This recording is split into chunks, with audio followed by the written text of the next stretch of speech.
Hi guys, Tricky Boy here again, bringing you another brand new Derby Days video. As you can see, this time we have one of the biggest games in South America. We have Argentina versus Brazil.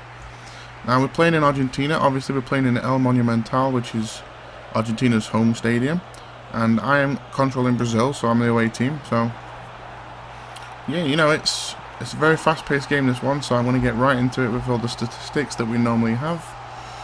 Okay, so these two teams have actually played 101 times overall, including all friendlies and competitions and all that other stuff. We have 24 draws, 40 wins for Brazil, and 37 for Argentina. So yet again, as always guys, in these Derby Days videos, the competition is, you know, quite close. Over 101 games, the difference being only 3 wins. Difference is nothing really, is it? So, you know, the two teams are obviously, I would say they're in the top 5 in the world quite easily, constantly. So, you know, that just proves how good these two teams are. Obviously, if they've got, well, in my eyes, Messi is the best player in the world, and he plays for Argentina, and you know, they've had some greats for both sides in the past, and this is what we're going to come on to a little bit next. The reason this game is obviously means a great deal is it's like other derby games. It's not just about football. It's kind, you know, the fans and the politics that go into all the derby games is still relevant here. But one of the big reasons this is such a big deal is because the whole Pele, Maradona, who's the best player ever debate. And for me, this is one of the big reasons, like I said, why this means so much, because both countries obviously believe that their player is the best player ever in football history. So, and that's a big debate. You know, the argument can go on for hours. You know, who people for Pele, people for Maradona, and it's a really big, massive, huge thing. And I believe it's one of the big reasons why it's such a big game between the two. Now these two teams actually do something which is pretty cool.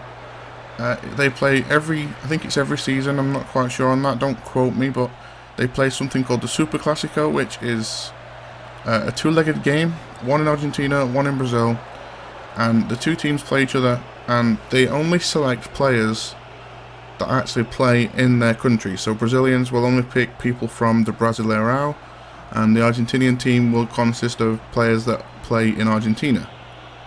And it's a really good idea, because it gets guys that don't normally get a chance to play for their country. It gives them a chance. Plus, it's also a huge game against, you know, one of their main rivals. So it's a really big deal, and it's a really cool idea. And you don't hear about it very much, but it's one of those things. It's starting to get more and more recognition right now. I think it was on TV last year. So it's, as I say, it's starting to get more and more recognition, and hopefully it's something that continues, because I think it's a really unique selling point, you know, for national teams to do that. It's a really good idea. I think another huge reason why this is such a big, you know, rivalry is down to the domestic scene in both countries. These two teams are 1 and 2 in the Copa Libertadores, like sort of history books. Argentina have got the most wins, with 22 victories for their teams in the Libertadores history, and Brazil are actually second with 17. Now the next team down is Uruguay, who've got 8. So, like I said, they're really far and away the two most dominant teams in that competition, and that is like one of the biggest, if not the biggest, competition in South America. So, you've got teams like Independiente are actually the most successful team in Libertadores history with 7 wins. So, you know, they're such a huge team, and they're playing the second division now. But you've got other teams like Boca Juniors and Estudiantes, and from Brazil you've got, you know, Sao Paulo, Santos, and Grêmio, have all won multiple times, you know, 3 or 4 times, 2 or 3 times, whatever. So it's a really huge part of the rivalry too. It's not just about the national teams; it's the domestic side as well. And that's what's unique about this, really, is you don't always get this in a derby game. You know, we've got obviously Man United, Liverpool are the two most dominant teams in England and stuff like that, but it's not all the way around the world. So it's nice when it happens like this as well. It's not just about two teams playing each other. It's more about the countries themselves. So there we go, guys. End of the video. Sorry I couldn't score more goals, but you know, it was a pretty decent game. Thanks for watching, and we'll see you all again in the next video.